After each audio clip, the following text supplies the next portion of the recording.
Hello दोस्तों, स्वागत है आपका हमारे यूट्यूब चैनल मेहरवा से पढ़ाई पर। दोस्तों, जैसा कि आप जानते हैं कि इतिहास के इस श्रृंखला में हम लोग प्रागैतिहासिक काल, आदि ऐतिहासिक काल और ऐतिहासिक काल के कुछ वीडियो और कुछ इंपॉर्टेंट पॉइंट्स के बारे में पढ़ा है। हमें ऐतिहासिक काल को वैदिक काल से शुरू करके उसका जो पहला पार्ट है जिसको हम लोग ऋग वैदिक काल, आप जानते हैं दोस्तों कि वैदिक काल को हम लोग दो भागों में बांट करके पढ़ते हैं, जिसका टाइम पीरियड 1500 BC से लेकर 600 BC तक है। तो ये 1500 BC से लेकर 600 BC तक का जो टाइम पीरियड है उसको दो भागों में बांटते हैं, एक 1500 से 1000 BC और 1000 से 600 BC। तो 1500 से 1000 BC तक का जो टाइम पीरियड है वह ऋग वैदिक काल के नाम से जाना जाता है। यह वह काल है जब ऋग्वेद की रचना हुई। तो ऋग वैदिक काल से जुड़ा हुआ हमने एक वीडियो देख लिया है जिसमें ऋग्वेद से जुड़े हुए इंपॉर्टेंट पॉइंट्स को हमने पढ़ा है, जिसको अलग अलग एग्जामों में कई बार क्वेश्चन बना करके पूछ दिया जाता है।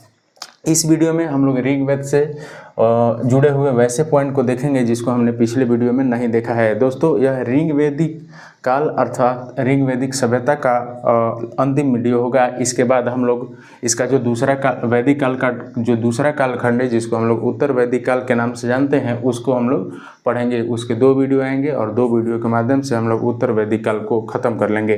तो आइए दोस्तों, इसमें ऋग वैदिक काल से जुड़े हुए जो इंपॉर्टेंट पॉइंट्स है जो कि हमने इसके पहले वाले वीडियो में नहीं कवर किया है उसको देखते हैं। दोस्तों, अगर हम ऋग वैदिक काल में प्रशासन की बात करें तो आप जानते हैं कि उस समय का जो प्रशासन था वो अलग अलग इकाइयों में बटा हुआ करता था। समाज की जो सबसे छोटी इकाई हुआ करती थी उसको कुल कह के संबोधित किया गया था, तथा कई छोटे छोटे कुलों को मिला करके ग्राम बनता था और ग्राम को मिला करके 20 और 20 को मिला करके जन का निर्माण हुआ करता था, तथा जन का राजा जन का जो हेड हुआ करता था वो राजा हुआ करता था, जिसको राजन कह के संबोधित किया जाता था। दोस्तों, अगर ऋग वैदिक काल में हम प्रशासन की बात करें तो कहीं ना कहीं यहाँ पर प्रशासन जो था वो राजतंत्रात्मक दिखाई देता है, अर्थात जो शासन की बागडोर होती है वो राजा के हाथ में होती है। लेकिन यहाँ पर एक स्पेशल चीज़ ये दोस्तों दिखाई देता है कि यहाँ का जो राजतंत्रात्मक है और उस राजतंत्रात्मक में जो राजा का चयन होता है वो किसी भी तरह से वंशानुगत दिखाई नहीं देता है, अर्थात यहाँ पर राजा का ही बेटा आगे चल के राजा बनेगा और उसका बेटा आगे चल के फिर से राजा बनेगा, इस तरह की कोई व्यवस्था नहीं देखने को मिलती है। यहाँ पर राजा को एक लोकतांत्रिक तरीके के अनुसार चुना जाता है, अर्थात यहाँ पर राजा का जो चुनाव है वो जनता के द्वारा किया जाता है। तो कहीं ना कहीं राजा शासन चला रहे हैं, लेकिन राजा का जो स्वरूप है वो किसी भी तरह से वंशानुगत नहीं है। तो ये एक पॉइंट हम लोग यहाँ पर प्राप्त देख सकते हैं। यहाँ पर राजा को किसी भी प्रकार से दैवीय अधिकार प्राप्त नहीं है। तो ये एक पॉइंट है जिसको हम याद रखेंगे यहाँ से। दोस्तों, इसके बाद से ऋग वैदिक काल में जो राजा हैं वो सभा और समिति नाम के दो संस्थाओं के सलाह पर काम करते हैं। सभा और समिति को प्रजापति की दो पुत्रियों के रूप में भी कह के संबोधित किया गया है। तो आइए देखते हैं कि सभा और समिति में क्या अंतर है। तो सभा और समिति दोस्तों लोगों की अलग अलग दो संस्थाएं हैं जिसके माध्यम से, जिसके सलाह के माध्यम से राजा जो हैं वो अपने कार्यों को कार्यान्वित करते हैं, अर्थात अपने कार्यों को करते हैं। तो दोस्तों, सभा के बारे में विशेष बात यह है कि यह उच्च और श्रेष्ठ लोगों की एक संस्था हुआ करती थी, जबकि समिति के बारे में यह है कि यह सामान्य नागरिकों की संस्था हुआ करती थी तथा इसके अध्यक्ष को ईशान कहा जाता था। तो सभा जो थी वो श्रेष्ठ और पढ़े लिखे विद्वान लोगों की संस्था हुआ करती थी, उच्च वर्ग के लोगों की संस्था हुआ करती थी, जबकि जो समिति थी वो एकदम सामान्य से नागरिकों की संस्था हुआ करती थी तथा इसके अध्यक्ष को ईशान कह के संबोधित किया जाता था। दोस्तों, सबसे खास बात यह है कि राजा को चुनना है या उसको रखना है या उसको हटाना है, ये सारे के सारे जो अधिकार थे वो समिति के सदस्यों को प्राप्त थे, अर्थात समिति ही वो सब संस्था थी जो राजा का चुनाव करती थी। तथा अगर राजा प्रजा का ख्याल नहीं रखते हैं, अगर प्रजा के अनुसार काम नहीं करते हैं तो फिर से उनको हटाने का भी काम करती थी। तो यहाँ पर एक लोकतंत्रात्मक व्यवस्था दिखाई देती है जो कि लोगों के अधिकार से जुड़ा हुआ है। लोगों के पास ये अधिकार था, समिति के जो नागरिक थे उनके पास ये अधिकार था कि वो राजा को चुन भी सकती हैं और राजा को हटा भी सकती हैं, जिसके सदस्यों को जिसके अध्यक्ष को ईशान कह के संबोधित किया जाता था।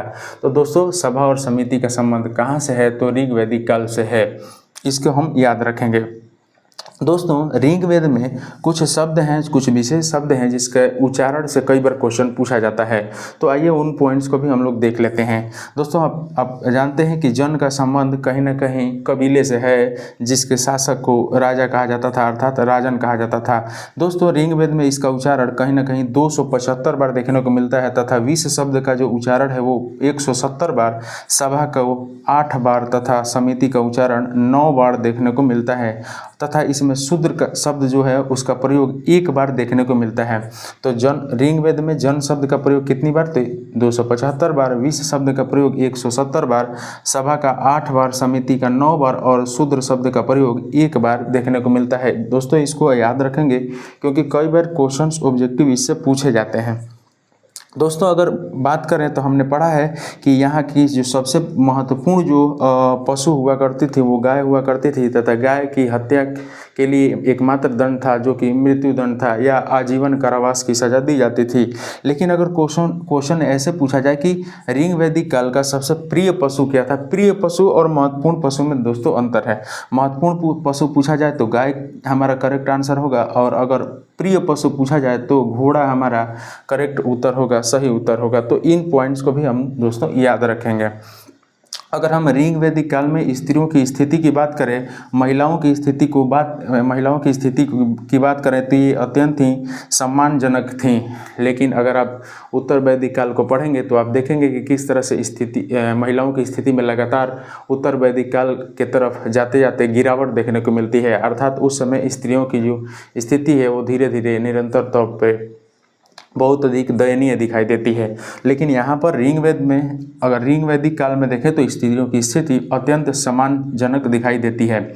यहाँ पर स्त्रियों को पति के साथ यज्ञ में तथा धार्मिक अनुष्ठानों में भाग लेने की स्वतंत्रता थी। अर्थात ये कई बार ऐसा देखने को मिलता है दोस्तों कि कहा जाता है कि ऋग्वैदिक काल में जो महिलाएं थी उनके बिना पुरुष जो थे वो किसी भी प्रकार से धार्मिक अनुष्ठान नहीं कर सकते थे।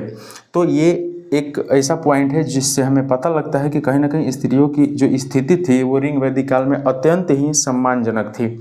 यहाँ पर बाल विवाह का कोई प्रमाण नहीं मिलता है, अर्थात ऋग्वैदिक काल में बाल विवाह की कोई प्रथा मौजूद नहीं थी, जबकि यहाँ पर विधवा विवाह और पुनर्विवाह की प्रथा देखने को मिलती है। स्त्रियों को शिक्षा का पूर्ण रूप से अधिकार था, तथा यहाँ पर ऋग्वैदिक काल में कुछ ऐसी स्त्रियाँ थीं, कुछ ऐसी विदुषियाँ थीं। दोस्तों विद्वान का स्त्रीलिंग रूप होता है विदुषियाँ।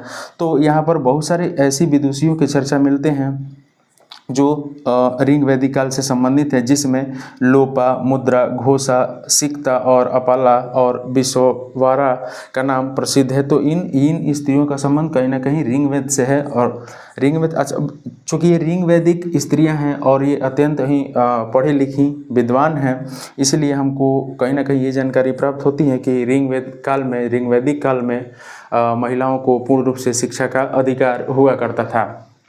तो ये ऋग्वेद से जुड़े हुए कुछ इंपॉर्टेंट पॉइंट्स हैं जिससे दोस्तों क्वेश्चन बार बार पूछा जाता है। अब एक पॉइंट हमारे पास ये भी है जिससे बार बार क्वेश्चन पूछा जाता है दोस्तों, और वो ये पॉइंट है कि ऋग्वैदिक काल अर्थात वैदिक काल से जुड़ी हुई कुछ नदियां हैं जिसका आज आधुनिक नामकरण हो चुका है, तथा इससे भी कई बार क्वेश्चन पूछ दिया जाता है। तो आइए उन नदियों को भी हम लोग देख लेते हैं। तो यहाँ पर कुछ प्राचीन नदियों के नाम लिखे गए हैं जिनका आज हम आधुनिक नामकरण के हिसाब से देखते हैं। तो यहाँ पर दोस्तों आज की जो झेलम नदी है उसको प्राचीन काल में वितस्ता नदी कह के संबोधित किया जाता था। तो झेलम नदी को वितस्ता नदी और चिनाब को अस्किनी नदी कह के संबोधित। तो दोस्तों आज की ये जो हमारी झेलम नदी है जिसको हम लोग आधुनिक नाम से झेलम के नाम से जानते हैं, उसे कभी वितस्ता कह के संबोधित किया जाता था प्राचीन काल में।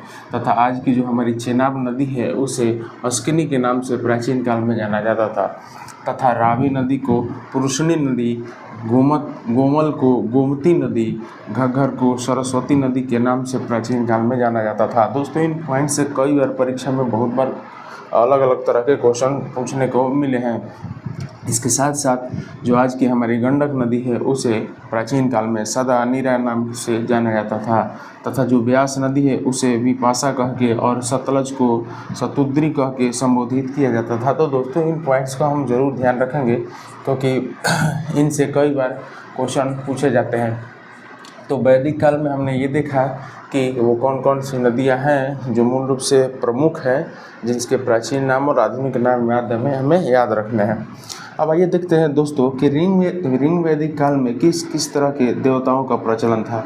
दोस्तों, रिंग वैदिक काल में जो लोग थे उन्होंने देवताओं को मूल रूप से 3 वर्गों में बांटा था, जिसमें आकाश के देवता, अंतरिक्ष के देवता और पृथ्वी के देवता प्रमुख थे। लेकिन हम आइए यहाँ पर देखते हैं कि किस देवता का संबंध किस चीज़ से था। तो यहाँ पर पूषा नामक जो देवता थे, इनका संबंध प्रगति और उत्थान से था। तो लोग इनकी पूजा प्रगति और उत्थान हेतु किया करते थे। सोम को वनस्पति का देवता कहा गया है तथा अश्विन को विपत्तियों को दूर करने वाले देवता के रूप में देखा गया है। इसके साथ साथ जो पूषण है उनको पशुओं का देवता कहा गया है। मारुत को आंधी और तूफान के देवता के नाम से जाना जाता है। और जो दौ है दोस्तों, इनका संबंध आकाश के देवता से है और ये सबसे प्राचीन और सर्वश्रेष्ठ देवता माने गए हैं रिंग वैदिक काल में। तो दोस्तों, वैदिक काल से जुड़े हुए इन देवताओं के नाम हम याद रखेंगे, जिससे बार बार क्वेश्चन पूछने गए। तो इसमें क्वेश्चन में अगर पूछा जाए कि सबसे प्राचीन और सबसे सर्वश्रेष्ठ देवता रिंग वैदिक काल में कौन है, तो दौ है, ये नाम याद रखेंगे। इसके साथ साथ इंद्र को युद्ध और वर्षा के देवता के रूप में देखा गया है। तो दोस्तों, ये हम वैदिक काल का पहला लेक्चर यहाँ पर ख़त्म करते हैं, यानी कि यहाँ पर ऋग वैदिक काल ख़त्म होता है। आने वाले वीडियो में हम लोग उत्तर वैदिक काल और उससे जुड़े हुए इम्पोर्टेंट पॉइंट्स को पढ़ेंगे। दोस्तों, हमने बताया था कि ऋग वैदिक काल में जो पशुपालन था वो आर्यों का मुख्य व्यवसाय था, तथा इसके बाद दूसरा जो था वो कृषि था। लेकिन हम आगे पढ़ेंगे कि उत्तर वैदिक काल में किस तरह से कृषि जो था वो प्राथमिक व्यवसाय बन जाता है और पशुपालन दूसरा प्रमुख व्यवसाय बन जाता है।